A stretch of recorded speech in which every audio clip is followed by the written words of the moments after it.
ni kuri ukunda ubwenge TV ko byose abari kuri telefone n'abari nubwo wabaheye nimuve mu bapfumu. Imana yacu ishimwe cyane. Imana mwayiburanye iki? Imana yacu iravuga, Imana yacu irakora, kandi Imana yacu irasohoza. Mwayiburanye iki? Aho wirukanye mu bapfumu wabonye iki? Bakuriye utwawe, none usigaye uza ku Mana, uza kuyisaba ngo ikugaburire, kandi byaba byarariwe n'abapfumu beyo. Kandi namwe mw'abapfumu mwe nimutabirambika hasi, inkota y'Uwiteka icyayi n'ugi yose irabaziye kandi irabaga, ntabwo iri bushyiremo impuhwe. Turi gutegura igiterane live recording indirimbo 8 kwa 12 ku itariki 22 ku Gisozi kuri Dove Hotel. Tuzaba turi kumwe n'amakorali akomeye Shalom ndetse na korali ari ku ngoma hano iwacu Gasanze, nawe team izadufasha kuramya. Ni ibintu biremereye, ni ibintu byiza. Ndabatumiye nikaze, muzaze mudushyigikire, muzaze muri benshi, kwinjira n'ubuntu. Umugongo wawe ni mugari Mana yanjye, umugongo wawe ni mugari cyane, uwemeye wese uramuheka, uheka abasaza n'abakecuru, uheka amajigija n'ibikwerere, uheka abasore b'imigenda n'abakobwa b'inkumi, uwemeye wese uramuheka, uwemeye wese uramuheka. Ndabasuhuje mu izina rya Data twese mu ijuru. Imana amahoro n'ibane namwe mwese mudukurikiye. Yego, Imana amahoro nibahereze umugisha. Nejejwe n'Imana mu mutima kugaruka ku murimo wayo, nje kuvugana n'imitima y'abantu batari bake badukurikira umunsi ku munsi. Nje kuvugana namwe kugira ngo dukomeze tujye mu bwami bw'ijuru aho dusiganirwa kujya. Ndabasuhuje rero, nk'uko mubizi ni Umutesi Rosine, umukobwa wanyu. Intego yanjye ni ukugira ngo tuzajyane mu bwami bw'ijuru mudasigaye kandi nasigaye. Icyo nicyo gituma nuruka urugendo rutoroshye, mwaza kuganira namwe ijambo ry'Imana, nkababwira icyo Uwiteka ashaka kubabwira. Nimuhabwe umugisha kubwo kudukurikirana. Ubu nibwiraga abantu wenda badukurikiranye uyu munsi, kuko dusanga birumvikana ko tuziranye, kandi by'umwihariko mbashimira ko mwahisemo kubana natwe. Nimuhabwe umugisha. Reka twiragize Imana uyu munsi, twinjire mu murimo. Ndagushimiye Uwiteka Imana y'amahoro, ndagushimiye we Data twese mwiza, mushimiye ukuntu ugira neza bukira bugacya, mushimiye ukuntu imirimo yose ukora ikorera mu rukundo. Izina ryawe niryamamare. Kubw'imbabazi n'urukundo rwawe wongeye kuduhuriza hamwe na bene Data, nunyemerera ukomeze uganze kandi utegeke. Imbabazi zawe n'igitinyiro bikomeze kudutwikira. Wera wa Isiraheli rero, tugiye gutangira umurimo wawe. Nyemerera aba bana bawe baguteze amatwi, iri jambo ribe rizirikwa ku nkingi y'imitima yabo, ntiyice mu gutwi ngo ribukane mukundi, kuko tugeze mu gihe cyo gukenera icyo uvuga. Wera wa Isiraheli, haleluya, unyemerera uzuganze kandi utegeke. Mwami Imana yacu, muri iki kiganiro, muri ubu butumwa, mu buryo budasanzwe ariko kandi bwimbitse, dusabye n'ubwenge buturuka mu ijuru, ubwenge mvajuru bube bwinshi muri twebwe, kugira ngo tubashe kuzirika ku nkingi z'imitima, tubashe gufata iby'umumaro ushaka ko twumva. Ngaho nutangirana natwe ugasozanya natwe, nabwo turashima izina ryawe. Nubikorere kwiyubahisha, urakoze kubiduhaye. Bisabye Imana Data, Umwana n'Umwuka Wera, n'izina izina rya Yesu Kristo w'i Nazareti. Amen. Muhabwe umugisha. Ariko mu buryo bumwe cyangwa ubundi, bitewe na message, bitewe n'abantu Imana niyo ngomba kuvugana nabo, kadutangize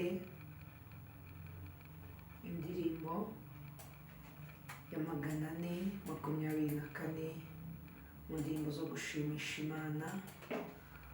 Iyi ndirimbo nayo isanzwe nyizi, ntacyo byari bintwaye kuyirimbira inyuma ya kamera, ariko wumve ko ari wowe wiziye, wiherere uyumve. Ndayirimba mu kajwi gatoya pe, gatoya, kugira ngo byibuze bitaza kugira uwo bibangamira kumva mesaje irimo. Haleluya. Ndayirimba mu kajwi gatoya rwose, ariko ino ndirimbo irimo mesaje, uyumve uyikurikirane. Reka tuyitangire. Iteka nagendaga ndemerewe n'ibyaha, ntihagire ikibasha kumara umubabaro. Ndashima umusaraba, ndashima ya mva nziza, ariko cyane cyane ndashima umwami Yesu. Ndashima umusaraba wa Yesu, ndashima ya mva zangwa, ariko cyane cyane ndashima umwami Yesu.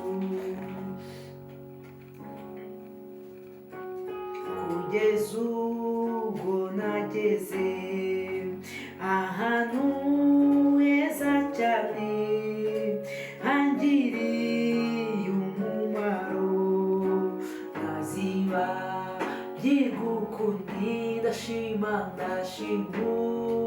umusaraba wa Yesu, ndashima yamva zangwa, ariko cyane cyane ndashima umwami Yesu. Ngo rero iri ni itangiriro ry'umunezero wanjye, ahandi umutwaro wamvuye ku mugongo. Ndashima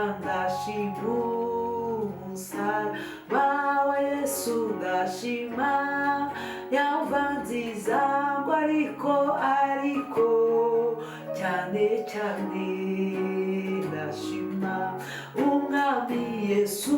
Ndashima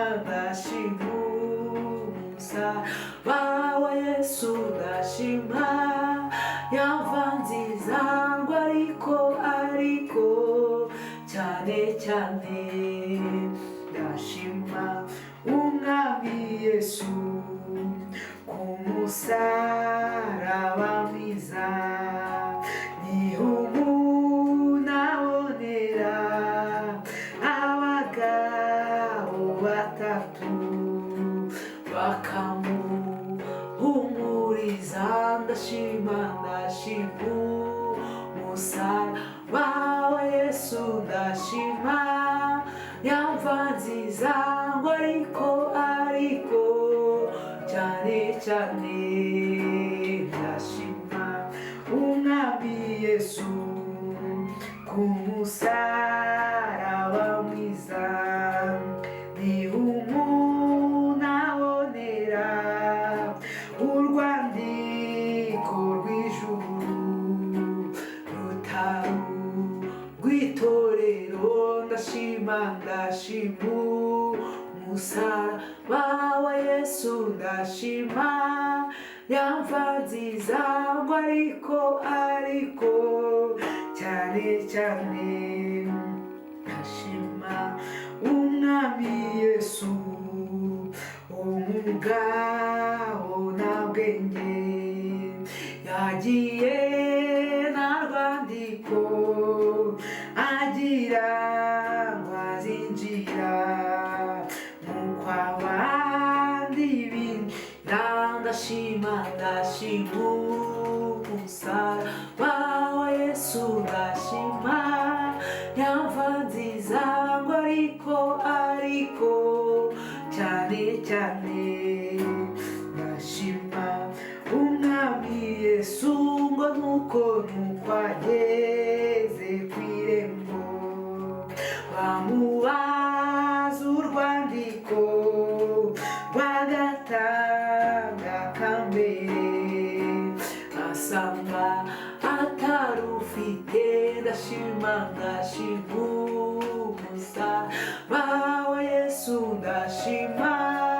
yamva nziza ngo ariko cyane cyane ndashima umwami Yesu ngo mu rubavu rwa Yesu havuye nk'amaraso y'uruzi rw'ubugingo yoza umutima ndashima umusaraba wa Yesu ndashima yamva nziza ariko cyane cyane ndashima umwami Yesu gira umwete winjire mu maraso ya Yesu uzashira winege n'umutima wanduye ndashima umusaraba wa Yesu ndashima yamva nziza ngo ariko cyane cyane ndashima umwami Yesu ndashima umusaraba wa Yesu ndashima yamva nziza ngo ariko cyane cyane ndashima umwami Yesu. murakoze cyane muhabwa umugisha. Umugabo nta bwenge yagiye nta rwandiko agira ngo azinjira nk'uko abandi binjira. Umva nkubwire, genda nk'umunyabwenge wigenda nka nta bwenge. Suzuma urwandiko utwaye. Wa muvandimwe we, wa nshuti yanjye we, suzuma urwandiko utwaye. Imana ishimwe. Nje kukubwira ngo suzuma urwandiko utwaye, utaba utwaye urwandiko rw'itorero kandi hagiye gukenerwa urwandiko rw'ijuru. Imana yacu ishimwe. Nuko ageze ku irembo bamubaza urwandiko rw'agatanga ka mbere ngo asanga atarufite. Imana yacu ishimwe. Abantu bagendanye inzandiko ariko ntabwo ari urw'agatanga ka mbere. Imana yacu ishimwe. Ntabwo abantu bari kugendana za nzandiko ariko zitari za zindi ziriho amasezerano basezeranye n'Imana bavuga ngo nimeye Satani n'ingeso ze. Abantu benshi bamaze gutakaza urwo rwandiko bari bandikiwe ruvuga ngo aba babaye abagabo, babaye abahamya yuko bimeye Satani n'ingeso ze. Abo bantu benshi bari kugenda nta rwandiko rw'agatanga ka mbere bajyanye, nta rwandiko rw'indahiro barahiye bari imbere y'iteraniro yarindi bari kuvuga ngo nemeye Yesu umwami n'umukiza. Urwandiko rw'uko wemeye Yesu n'umwami n'umukiza, nimba wararutaye ukaruta ukora ingeso mbi wongera kugarura Satani n'ingeso ze, nje kuvugana nawe ngo iki ni cyo gihe, uyu niwo mwanya, haleluya, wo gusuzuma urwandiko utwaye, kubera ko tugiye kugera ahantu inzandiko zikenerwa. Imana y'amahoro niyamamare. By'umwihariko nyemerera umurikire, ntabwo ndi butinde muri message, ariko ndayambwire ngo suzuma urwandiko utwaye. Utagenda nka nta bwenge, utazabona abandi binjira ukagira ngo nawe uzinjira nk'uko binjiye. Biragusaba urwandiko. We nta bwenge yagezeyo ngo asanga ntarwo afite, bimubuza kwinjira. Mbonye abantu bahejejwe hanze banze kwinjira kubera ko bataye inzandiko zabo. Imana y'amahoro niturengere cyane. Imana y'amahoro nitugirire neza. Imana y'amahoro yo kabyara niyongere itugarukeho, tubashe gutunga inzandiko zikenewe. Nukuri igihe cyo kugendera ku nzandiko kirageze. Urwandiko utwaye nirwo ruzatuma utambuka bariyeri iri imbere. Imana y'amahoro nitugirire neza, niturengere cyane. Nje gusomera, reka dusome ijambo ry'Imana dusanga mu gitabo cya Ezekiyeli. Umuhanuzi Ezekiyeli ibice 3, turahera kuri 16 turageza kuri 21. Ezekiyeli ibice 3, 16 kugeza kuri 21. Turaza gusoma n'imigani ibice 21 umurongo waho wa 30. Imana yacu ishimwe.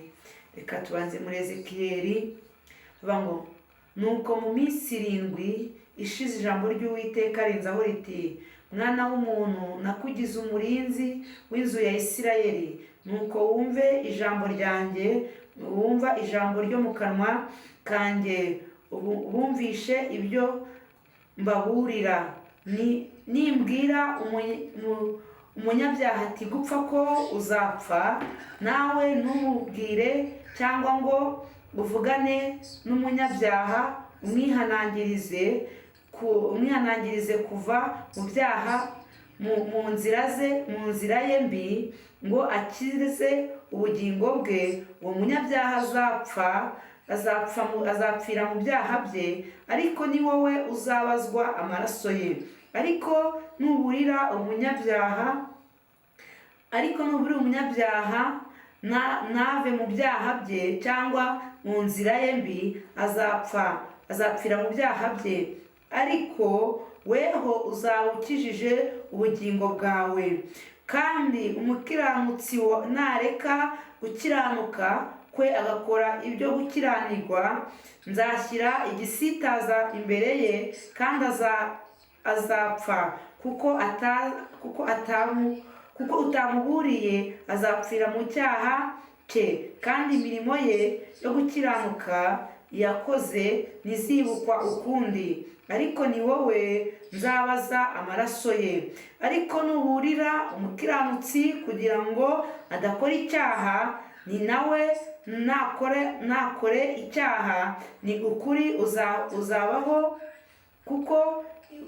uzabaho kuko yemeye kuburirwa kandi nawe uzaba urokoye ubugingo bwawe. Imana yacu ishimwe cyane.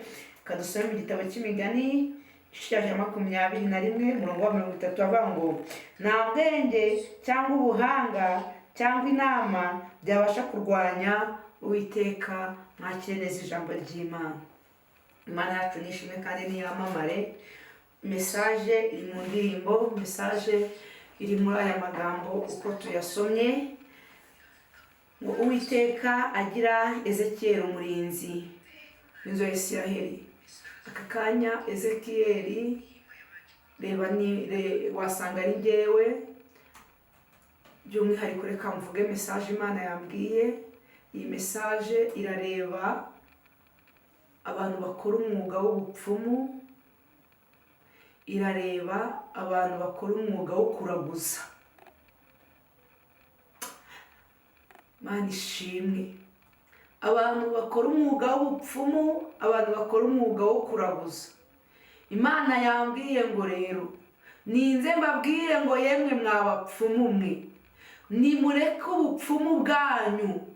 Imana yambwiye ngo abapfumu mbasomere rino jambo riboneka mu Itangiriro ibice byaho 12 umurongo waho wa mbere. Iryo ni ijambo ry'abapfumu by'abantu bigize abapfumu. Nimba muri nawe irabareba ngewe sibyo nkotaho, ariko Imana iravugana namwe ngo yemwe bantu mukoresha imyuka y'abapfumu. Uwiteka umva ukuntu avugana namwe ku murongo waho wa mbere. Ngo Uwiteka ategeka Aburahamu ati va mu gihugu cyanyu usige umuryango wanyu n'inzu ya so ujye mu gihugu nzakwereka. Imana yacu ishimwe.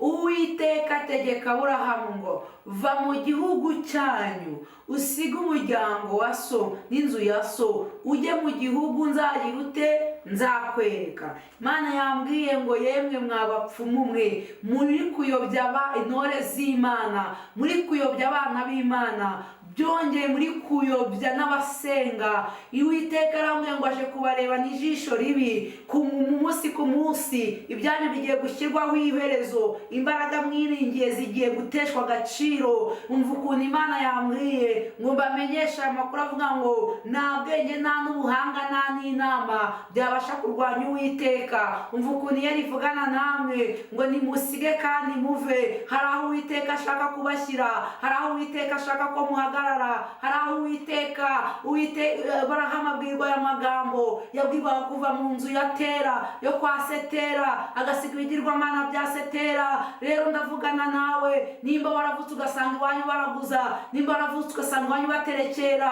papa wawe cyangwa mama agapfa akabikuraga, uyu munsi bisige ntacyo uri bube. Na Aburahamu yarabisize ntacyo yabaye. Uwiteka arashaka kubisiga, Uwiteka arashaka kubisiga. Byatangiye wumva ari ugukorera utwo tumana tw'iwanyu tudashinga, tutareba, tutabona, ariko noneho dore Satani agiye kugutwaza igitugu, kandi n'igihe cyo cy'imperuka ntazakwemera, kubera yuko Uwiteka arashaka yuko mubivamo Imana y'amahoro yamamare. Uwiteka yambwiye ngo abapfumu aje kurebana nabo. Uwiteka aje kurebana n'abapfumu, nimuve kandi musige. Ndabikubwira nitahire, ndabisubiramo nahe. Abantu bari gukoresha imbaraga z'abapfumu, nimushake mushyire agapira hasi, nimushake murambike hasi, nimushake guhangana n'amaboko y'isumba byose, kuko ije kuvuna izo mbaraga zayo. Ije kuvuna izo mbaraga mukoresha. Irambwira ngo kandi mbwira abantu bari kuza mu bapfumu, Uwiteka wamamare, ngo mbwira abantu bari kubura ubwenge bakajya mu bapfumu, ngo yewe uragenda wibwira ko ugiye gushaka amahoro, ngo uzikanga bagutanzemo igitambo ikuzimu, uzikanga ibyo baguhaye utakibasha kubyikuramo. Mbonere ngo mvugane namwe mufite imbaraga z'imitima z'abapfumu. Nimushake mujugunye, nimushake mujugunye, mushake mujugunye. Uwiteka ari kuvuga ngo igihe cyo kurwana n'abiyita abanyamaboko ni iki ngiki, igihe cyo kurwana n'abiyita abanyamaboko n'abanyembaraga ni iki ngiki. Ngo mbese muri mwebwe harimo umuntu ugiye kurusha Imana amaboko? Yemwe mw'abantu mwe muri kujya mu bapfumu, ndagira ngo mbabwire ngo nimugarukire aho mwategeweyo. Mu bapfumu nta rubyaro rubayo, mu bapfumu nta rugo rwiza rubayo, mu bapfumu nta kazi kabayo, mu bapfumu nta mahoro ariyo. Ariko mwabaye mute? Mwarozwe nande? Umuntu upfa ujya kumushakaho ubudapfa gute? Umuntu w'umushomeri utagira akazi ujya kumushakaho akazi gute? Umuntu wabuze urubyaro ujya kumushakaho urubyaro gute? Ubu se ntabwo bahari? Turi guhangana n'imyuka y'aho bavutse, kubera yuko aho bavuka babagurishije urubyaro kuri Satani. Umukobwa agashaka akemera Yesu umwami n'umukiza, agakubitaho imyaka 3 atarabyara, mugabo agatangira kumureba ijisho ribi, ariko akibuka yuko hari Imana y'abarokore, agahindukira. None biragatsindwa kubona umwana wavukiye mu bapfumu, wamenya neza ko ise ntacyo atanga, wowe rero ugashorera ukajyayo. Uwiteka yambwiye ngo nimuve muri izo mbaraga z'abapfumu, mumushakane umwete abiyereke. Imana yacu ishimwe. Yambwiye ngo mbivuge neruye mu mazina yabyo, murarimbutse. Abantu muri kugendera mu mbaraga z'abapfumu murarimbutse. Abantu bari kujya gushaka imbaraga ngo zibahereza igikundiro n'igitinyiro, ahubwo Uwiteka araje. Ibyo mwari mwiteze nk'amahoro bigiye kubabera intambara, ibyo mwari mwiteze nk'umunezero bigiye kubabera amarira. Uwiteka aje kurebana namwe, kuko muyobeje benshi, kuko mugushije benshi, kubera yuko murindagije benshi. Yemwe bantu mugendera mu mbaraga z'abapfumu, umva mubwire, va mu byurimo, va mu byurimo, va mu kuraguza, va mu guterekera, ujye mu gihugu Uwiteka ari bukwereke. Imana y'amahoro nishimwe. Umva ukuntu muri Uwiteka yambwiye ngo abantu bari kugenda badafite urwandiko rw'ijuru. Kubera iki? Araba muri korari, ariko yaragiye gushaka imbaraga zimwubakira urugo. Araba mu badiyakoni, ariko aragiye gushaka imbaraga. Reka mubwire, ndavugana nawe ngo va muri ibyo ngibyo urimo, uzi ukorera Imana. Umva Imana yacu nyikubwire, si ubwa mbere nyikubwiye. Ni Imana rutabeshya, adatetereza, abasenga samba itarumba, giti cy'inganzamarumbu mutamwara. Ni iki muburanye Imana kiri gutuma mujya mu bapfumu? Reka mbabwize ukuri, iyo abapfumu bakora ntakabaye nanjye hari icyo navuga kuri bo, ariko ndagira mubwire ngo ntacyo bakora. Imana yarambwiye ngo nimuve mu mbaraga z'abapfumu, bari kubaroha. Kandi nkabwira ngo yemwe mwabagabo mwe mwiyita abapfumu, mwa bagore mwe mwiyita abapfumu, muri kuza imbaraga zanyu mukazanduza abana b'abakobwa, mukazanduza abana b'abasore, mukazanduza abagabo, mukazanduza abagore. Dore uragiye ku mupfumu wajya akakubwira ngo kugira ngo ukire ngo ni uko muryamana. Menya neza yuko wa mukobwa we uriyahuye ukimara kumva iyi mesaje ukajyayo ukumva umuntu ujyayo n'umuhurire. Ngewe uruhare rwanjye ndabitanze. Iyo rirashaka ko muva mu mbaraga z'abapfumu, iyo rirashaka ko mushyira hasi ibyo ngibyo, irashaka ko mupfukama mukayihamagara, izabumva ibiri mu ijuru izibagirire neza. Ariko mu bapfumu ho ntacyo mwenda gukurayo uretse umwaku n'inyatsi. Reka mubwire yemwe, hari umuntu hari amavangu abapfumu reka ngo Imana nizeye yitwa ntirushwa amaboko. Imana nizeye izi kurinda, ntabwo binteye ubwoba kuza kubabwira ngo nimuve muri izo mbaraga z'abapfumu zatumye abantu benshi bataye urwandiko rw'ijuru. Abantu benshi bataye urwandiko rw'ijuru, bari kugenda bakagera ku marembo bagasanga nta rwandiko bafite. Nimuve mu bapfumu. Imana yacu ishimwe cyane. Imana mwayiburanye iki?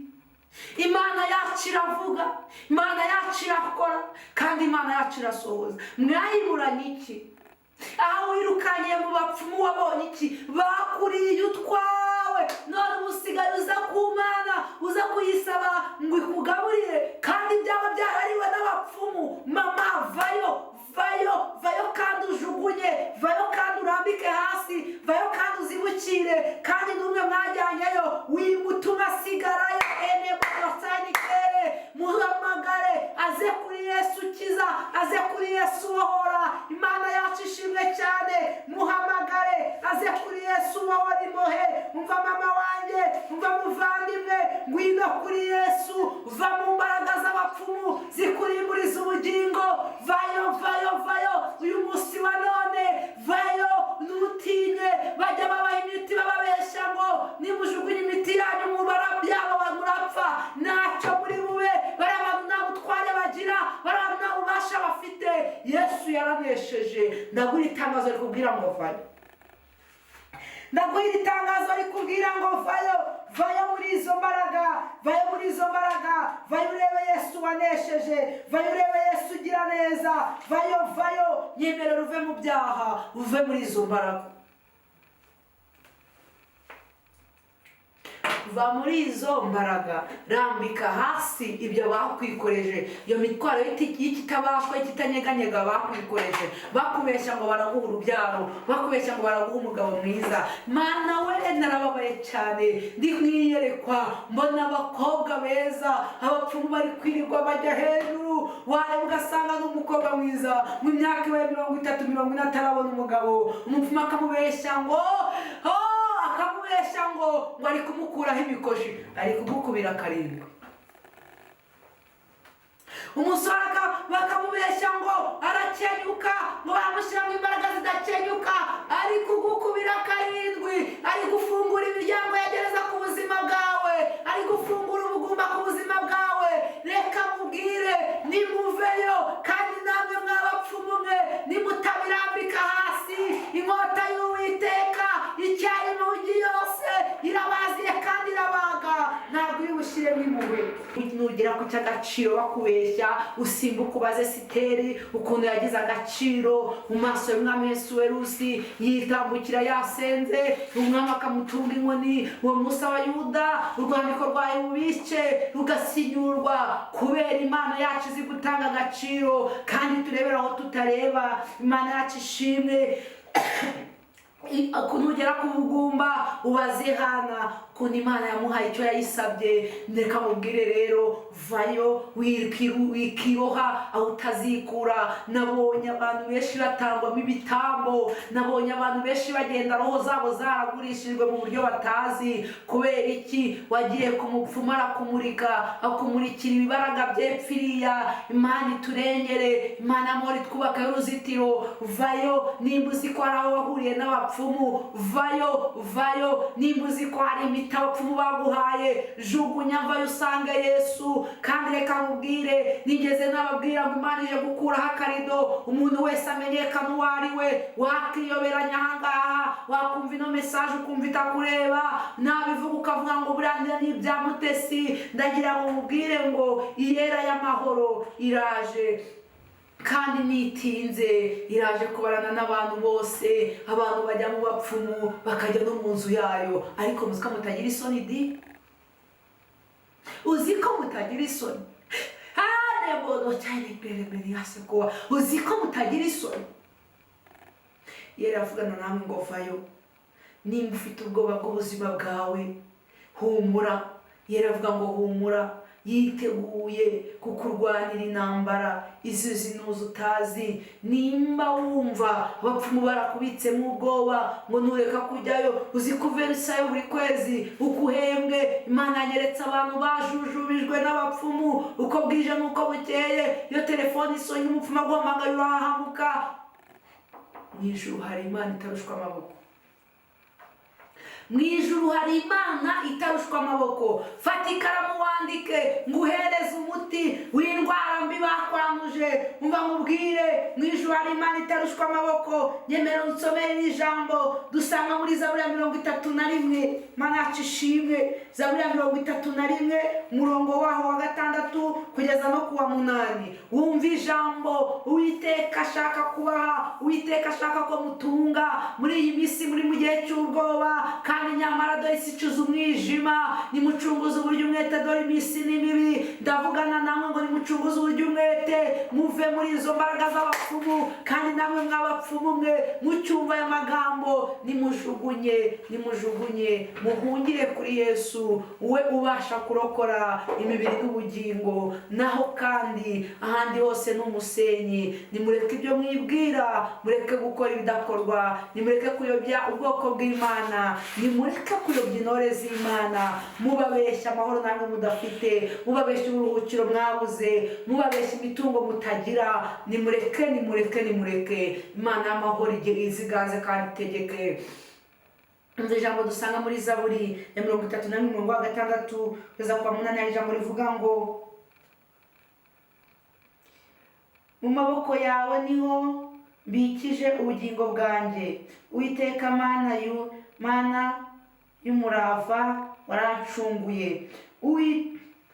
Mu maboko yawe niho mbikije ubugingo bwanjye. Uwiteka Mana y'umurava warancunguye. Umupfumu yaragucunguye? Uwo mupfumu n'umupfumukazi baragucunguye? Hoya, nimurekeraho, nimugarukiraho. Imana ishimwe. Imana irashaka ko abantu bamenye icyo yabakoreye ku musaraba. Imibabaro yawe kuri muri ibi yaremye ngo imibabaro yanjye yose niko ayizi, ahindura iyo mibabaro ngo anezeze. Imana ishimwe kuko yumva amasengesho. Imana ishimwe cyane. Imibabaro yawe itumye ufata utwawe ukaduhambira ukadushyira abapfumu, itumye ufata ariko mbega agahinda, mbega umubabaro. Uwiteka imibabaro arayizi. Ngwino usuka amaganya yawe imbere y'Uwiteka, ko Hana yasutse imbere y'Uwiteka. Era akamubwira ko yavangiwe, ariko se ntabwo yabonye Samweli. Ngwino dufite Imana yumva gusenga. Kandi uyu munsi wa none uze nunyumva uze. Imana ishimwe cyane. Kandi kubabwira ngo nimutege ubwoba n'abababitsemo ubwoba, bababwira yuko nimutabazanira, nimutabageraho, muzabyara mu izina rya Yesu. Nimutaza buri kwezi muraverisa, kandi shabara bacucuye. Bamwe bagurishije imitungo yabo, ariko ubu ngiye uko mundeba narumiwe. Ariko umva reka mubwire, umva ukuntu Dawidi yavuze ku murongo wa 31 umurongo wa 6 6 kugeza no kuwa 8, ndetse wandike n'ubundi umurongo wa 16 n'uwa 17. umva ukuntu havuze ngo mu maboko yawe niho mbikije ubugingo bwanjye, Uwiteka Mana y'umurava, warancunguye, nanga bita ku bitagira umumaro by'ibinyoma. Ku bwanjye niringira Uwiteka, nzajya nezerwa nishimira imbabazi zawe, kuko warebye amakuba yanjye n'ibyago byanjye, wamenye imibabaro y'umutima wanjye. Imana ishimwe. Imana izi amakuba n'ibyago byawe, Imana izi umubabaro w'umutima wawe. Reka mubwire, vayo.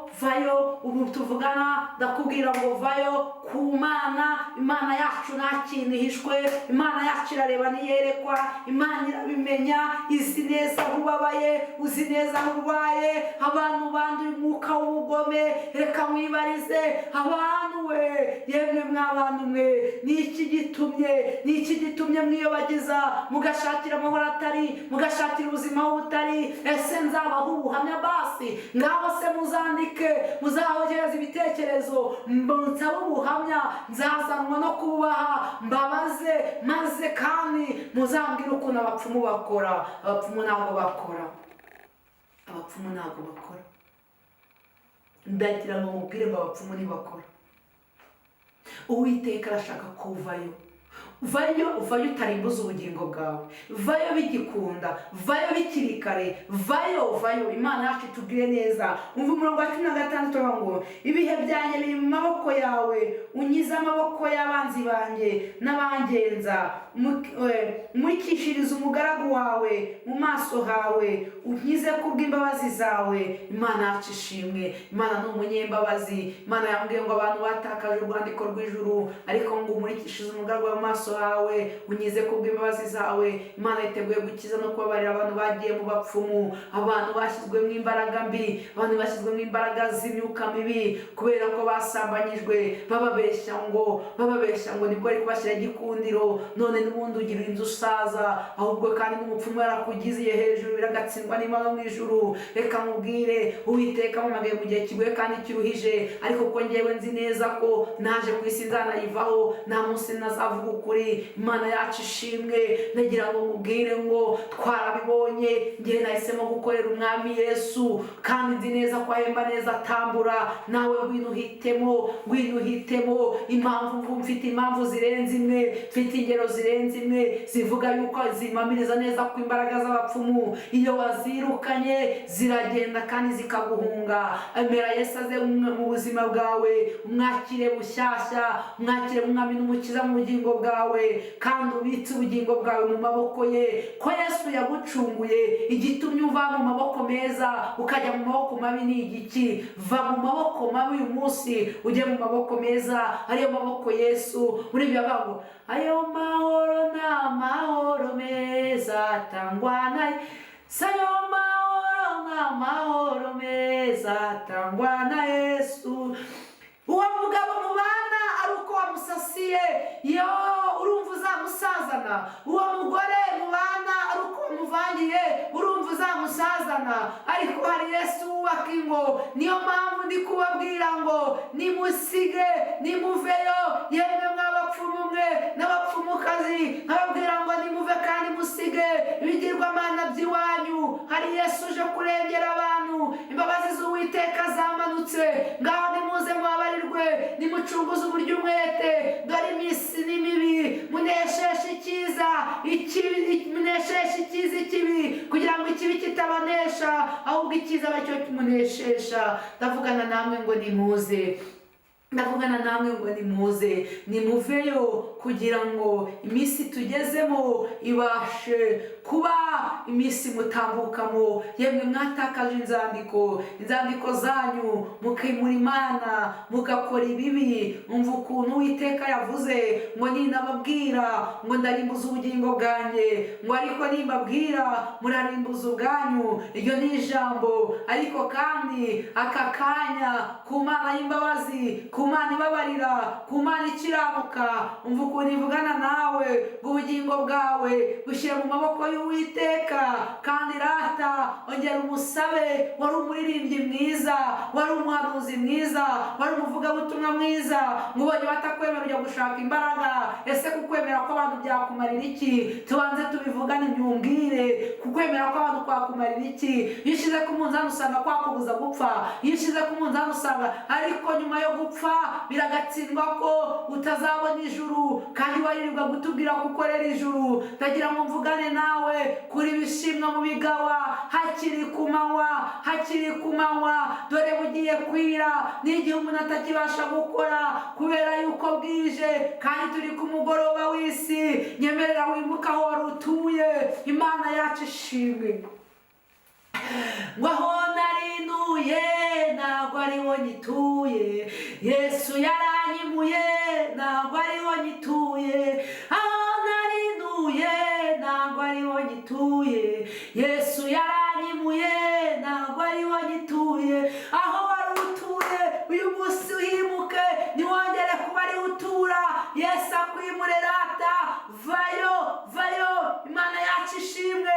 Aho wari utuye ntabwo ariho uguma gutura, imuka mu izina rya Yesu. Wari utuye mu icuraburindi, wari utuye mu bwihebe, Satani yagutwazaga igitugu, yakubwiraga yuko nutamukorera azakwica, ariko ndaguhitangaza rikubwira ngo ntabwo uri bupfe. Imukayo usanga umwami w'amahoro, uwanesheje urupfu, uwatsinze Satani. Ubutware bwa Satani bwarafungiranywe. Reka mubwire, ngaho imukayo uyu munsi wa none. Aho wari utuye nawe ari ukomeza gutura, kandi wumvishe icyo umwuka abwira amatorero. Va kandi usige izo mbaraga mbi, usige iyo migambi ya sekibi. Yemerera uvayo, ngwino dusengane Imana. Nimba ushaka kwakira imbaraga, nimba hari ibitabapfumu baguhaye ariko ukaba wumva ushaka kubivamo kubw'ibi ngibi, nukuri nukuri Yera yambwiye ngo ije kurwanya n'abita abanyamaboko. Kandi umva nkubwire, ntabwo abantu yacunguje amaraso, umwana wayo yatanze, ntabwo yakemera yuko bakomeza gutwazwa igitugu na Satani. Ije yohereje ingabo nyinshi kandi irarimbura, nta buhanga nta n'ubwenge byabasha kurwanya Uwiteka. Niko Imana yambwiye ngo nze mbabwire, ibyo muri gukora byose, ibyo muri kuyoberamo, reka mureshe iki kinyarwanda ngo muri kwihemukira. Wikihemukira, ujya kuri Yesu we. Imana yacu ishimwe, haleluya. Siga egera hino dusengane Imana. Kandi uyu munsi wa none dufite Imana igira neza. Uti ibyo baguhaye, uti ibyo bagukoreye, wikureho iyo migenzo mibi bagukoreye. Nimba ari n'iwanyu babikoze, ntumure, hari Imana izikurinda. Nimba waravutse ugavukira kwa naka baraguze baterekera, ndakubwira ngo garukiraho, ratiyegerera Imana izikurengere. Mesaje yavugaga gutya ngo imbaraga z'abapfumu Uwiteka aje kuzivunagura. Reka dusenge. Ndagushimye Uwiteka Mana yacu, ndagushimye ko uje kurinda inama zawe, ndagushimye ko uri mu ruhande rw'intore zawe, ukazirinda ukazirengera. Ndabizi tukivuga ibi ngibi Satani agiye kurwana cyane, ariko twakwizeye nk'umwami unesha. Satani nubwo ari umurwanyi ariko si umuneshi. Waramutsinze, waramutsinze, na n'uyu munsi wamutsinda. Ndacyagufitiye icyizere kandi uri mu kazi rata. Ngwino uganze kandi utegeke.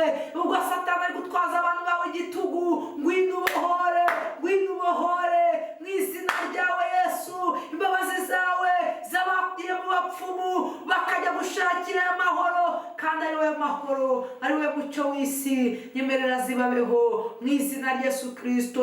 Uyu munsi wa none abantu bagendanye ibirwara mu nda, hari ibyo Satani abapfumu babashyizemo, ariko uyu munsi watesha agaciro. Uyu munsi wa none wanyeretse hari abatwite inda z'abadayimoni, ariko wabasha kubabohora. Wanyeretse hari abantu batwitira Satani we, ariko wabasha kubohora. Imbaraga zose babashizemo wabasha kuzibakuramo. Wanyeretse hari abantu baciwe imigongo n'imbaraga babatongereye, ariko aka kanya ngojejeho ikiganza cyawe Uwiteka. Mwami Imana, ko bazadukurikirana kubumvisha ubutumwa, bakumva hari indwara zimwe nk'izo barwaye, abarara uwiteka ndabakweretse ubabature kandi ubamara ubwoba babashe kujugunya ibitagira umumaro bahawe kandi n'abariya babibabeshesha bibashukisha uwiteka ubagirira impuhwe kuko uri umunyembabazi kandi mwami Imana nihaboneka abihana tuzashima izina ryawe ngaho ngwino uganze kandi utegeke kuko uri Imana mva gusenga bisabye n'izina rya Yesu Kristo wa Nazareti amen.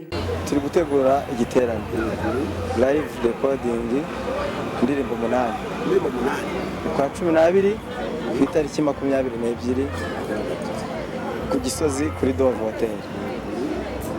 Tuzaba turi kumwe n'amakorali akomeye Shalom ndetse na korali ari ku ngoma hano iwacu Gasabo na worship team izadufasha kuramya.